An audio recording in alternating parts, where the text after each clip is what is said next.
Good morning, everyone, and welcome to today's edition of the Daily Stand-Up. Without any further ado, let's get started. It's Friday, and you know what that means. Our topic is going to be non-agile on Friday, and I want to tell you about two very special young men, Anthony and Justin, who have done something pretty amazing. So I'm going to go right up front and tell you this website. So when you have a chance, write it down or come back and listen to this again. It's called mywoodpen.com. mywoodpen.com. So a little bit of history here. Before I give you the history, I want to read something to you. So I went to the website, and here's what I see. It says, have you been searching for the perfect handcrafted gift for the person that is either hard to buy for or already has everything? Are you looking to support two young men who are using their talents to earn money where the proceeds go towards helping others in need? Are you a business owner looking for that one-of-a-kind gift to give to your top-end customers or vendors? If you answered yes to any of the above questions, you're in the right place. Anthony and Justin founded My Wood Pen in 2018 with the goal of raising enough money to pay back their mom and dad for all the supplies and put the rest of the money towards helping others in need. They have been blessed to have been homeschooled. They have traveled to over 50 countries. They've seen firsthand that we all don't live by the same norms and standards. As a result, they've decided to use their talents to create really magical works of art, which they sell in order to uplift others in need. Now, I know these guys firsthand, in case you haven't already figured this out, but one of the things that was so cool was watching. We had a couple of experiences, one where we were in the Dominican Republic, and I got to see them, really break down and help. And one of the things that we did was we had an opportunity to hand pour floors. So we went into an inner village, a remote village. And while we were there, the people who lived there had dirt floors and they never had concrete before. So we provided all the materials, mixed it in wheelbarrows, and then, hand poured. We did a bucket brigade and hand poured the floors, leveled it off with a piece of wood. And I'll just never forget, there was a young man there, a little boy. He was probably, 6 or 7. And he said, abuela, abuela. He says, in broken English, he was trying to explain so that we would understand. He says, I'll finally get to see what this ball does that the Americans gave me. I've been so excited to see what it does when I bounce it on the concrete. This is a child who never had an experience to bounce a rubber ball on the concrete. And for me, that tore my heart in two, and it did the same for my boys. Another thing that we learned was other family members had planned to help, but that many of the family members were sick. And when we heard they were sick, we were really concerned. And they said, oh, no, it's nothing contagious. They said, it's from the water. And what we learned was that people in Dominican Republic and Haiti and other places suffered in small remote villages from not having clean drinking water and not having the ability to filter that water to make it clean. So we partnered with a couple of different groups, and we found ways that we could help build water filtration systems for these families. And one water filtration system might service, a group of families, and it could last for years if it was taken care of properly. And it would allow them to have clean drinking water, which is something that would afford them better health and better opportunity. The number one cause for people missing work or missing school or not doing things was, being sick from drinking bad water. So not only could you get disease, but you could just get physical illness, physical ailment from not drinking clean water. So we wanted to make sure we found ways to give back to these communities.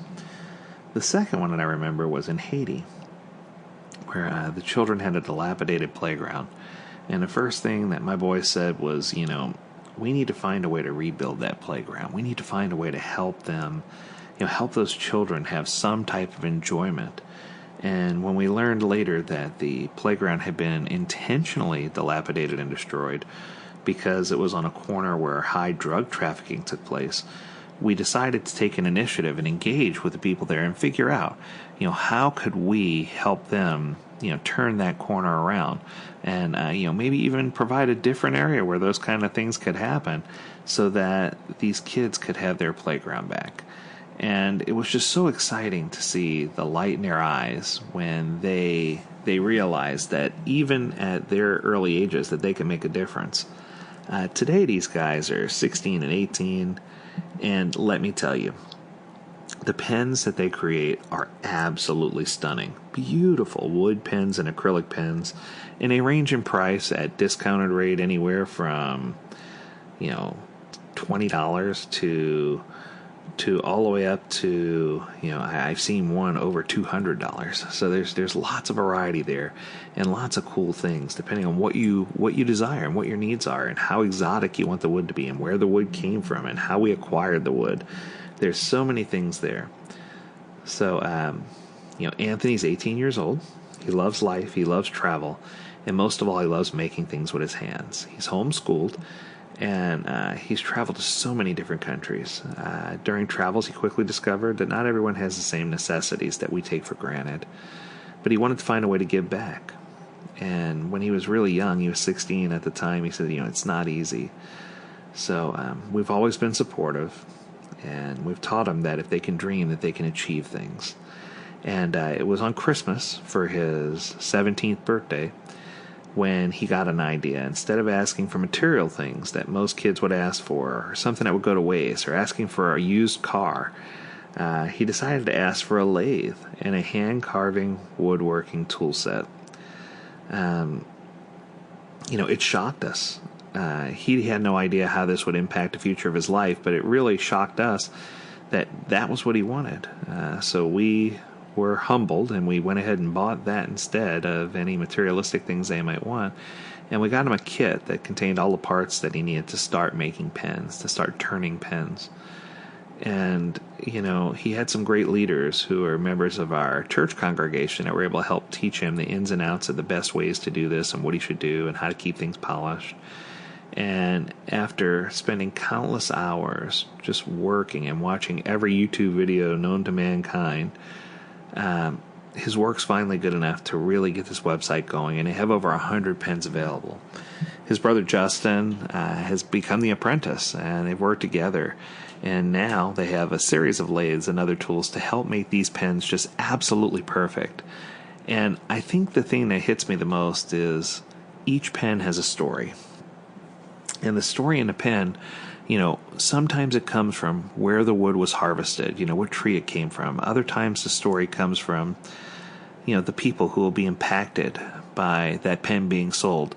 And sometimes the story comes from the emotion that my son has when he really literally makes the pen. I've been out in the workshop several times and watched him make these. And one of the things that really hit me was watching him just put so much love and attention into the detail. And I've seen him a couple of times tear up. And when I asked him, what is this all about? He said, this is bringing me one step closer to being able to serve an honorable mission. This is one step closer for me to be able to take this money to give back to those in need. And he really sees this, not as a money-making opportunity or a business, but he sees this as a charity and a way to give back and a way to help, those who have less than he does. And, if that's a gift that we've given him so that he can live the rest of his life that way, and that he can teach his younger brother by example to do the same things and to live that way, we've certainly made our way, and we're grateful for all the changes and things that have occurred. So I encourage you, go visit the site, mywoodpen.com. mywoodpen.com, and find something there that interests you. And I promise you, one, you'll be incredibly happy with the quality of what you receive, and two, you'll be doing something to make a difference in the lives of people in a third world country, as well as in the life of an aspiring 18-year-old who knows he wants to change the world one person at a time. And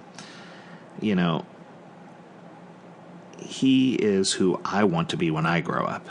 I know that sounds crazy, but I do so much to give back, and I try my hardest, but to see his heart, and to see how big his heart is, and to see the things that he does, it makes me a better person.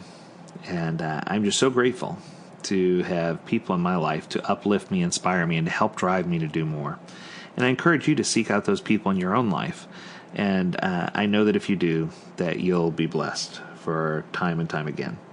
So thank you for spending this Friday with me. I hope you've enjoyed this podcast episode.